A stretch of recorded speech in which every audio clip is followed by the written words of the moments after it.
Assalamualaikum warahmatullahi wabarakatuh. Anak-anak, hari ini kita bertemu lagi dengan Ibu Fatma, guru SMP IT Bina Insani dalam pembelajaran ilmu pengetahuan sosial. Baik anak-anak, materi kita hari ini yaitu kita akan membahas mengenai dinamika penduduk.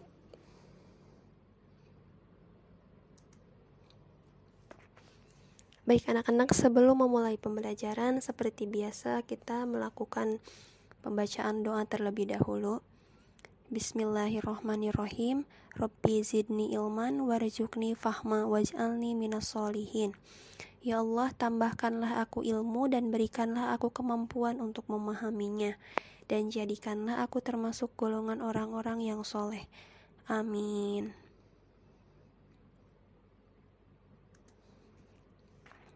Anak-anak, tujuan pembelajaran kita hari ini mengenai materi dinamika penduduk, yaitu supaya kalian dapat mendeskripsikan pengertian dinamika penduduk dengan baik, dapat menguraikan faktor persebaran penduduk Indonesia tidak merata dengan jelas, dapat menjelaskan fungsi dari komposisi penduduk berdasarkan usia.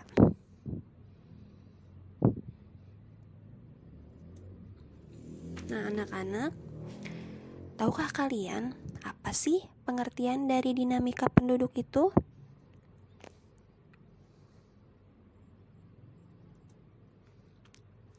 Nah, dinamika penduduk adalah suatu perubahan keadaan penduduk.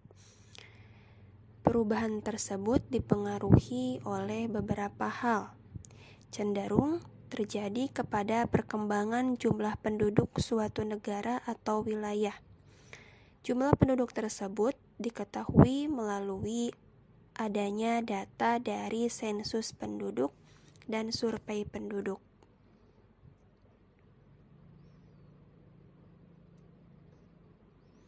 Nah, anak-anak, ada berapa sih jumlah penduduk di negara kita yang tercinta ini? Ada yang tahu nggak?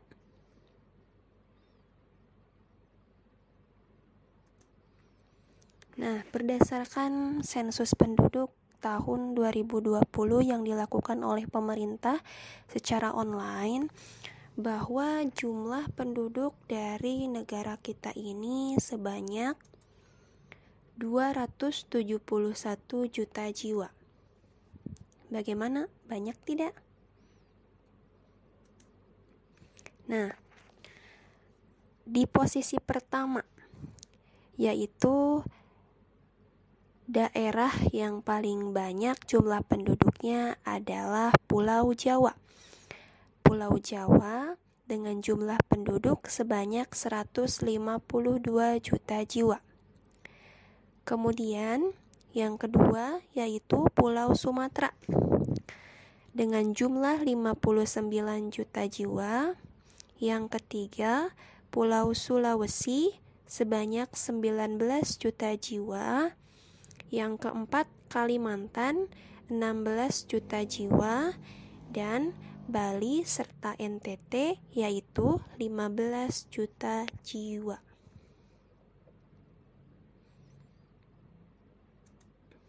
Baik anak-anak, kita akan lihat nih Indonesia itu di posisi keberapa ya dalam urutan negara dengan jumlah penduduk terbanyak di dunia.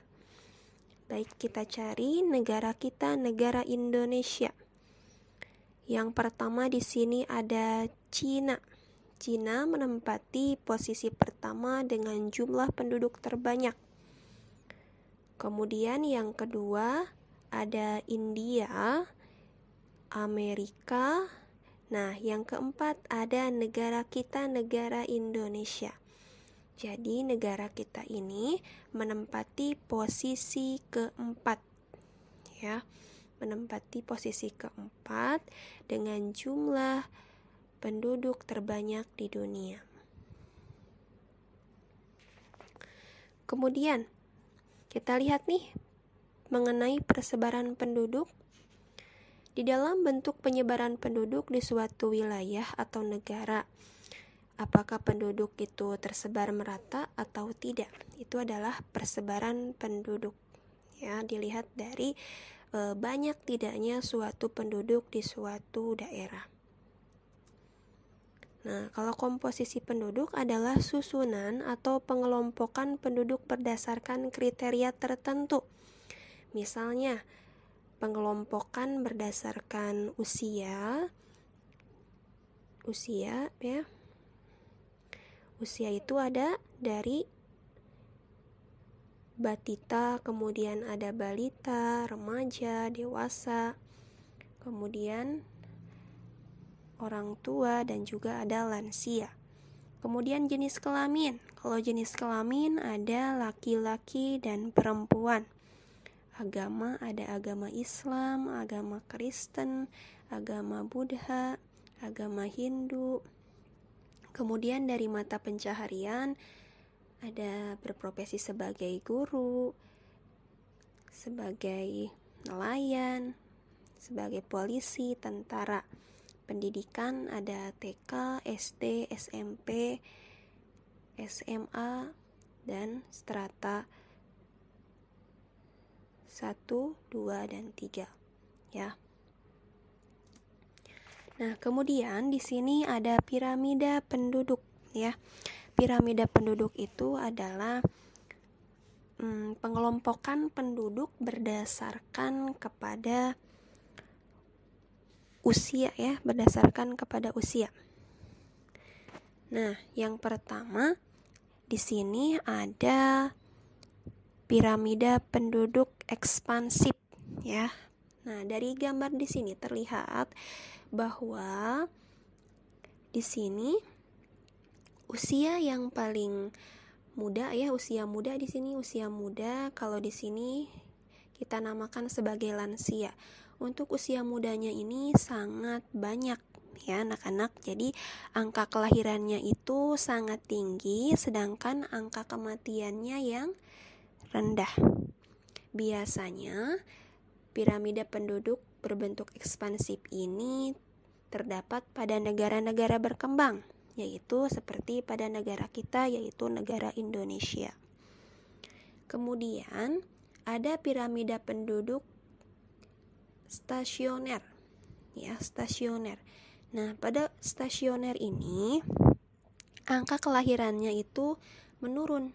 Nah, angka kelahirannya mulai menurun ya, tidak seperti tadi yang banyak. Angka kelahiran mulai menurun, angka kematiannya juga masih dalam kategori yang rendah ya, jadi tidak terlalu besar. Nah, biasanya itu seperti yang ada yang terjadi pada negara Jepang. Kemudian yang ketiga yaitu piramida penduduk konstriktif ya. Nah, kalau di sini angka kelahiran dan angka kematiannya itu rendah, terjadi pada negara yang maju. Nah, itu mengenai piramida penduduk. Kemudian pertumbuhan penduduk dan kualitas penduduk. Nah, pertumbuhan penduduk itu adalah keseimbangan yang dinamis antara faktor penambah, yaitu yang berasal dari kelahiran atau disebut juga natalitas dan juga migrasi masuk. Dan faktor yang menguranginya yaitu yang berasal dari kematian atau disebut mortalitas dan migrasi keluar dari jumlah penduduk. Nah, jenis-jenis dari migrasi penduduk.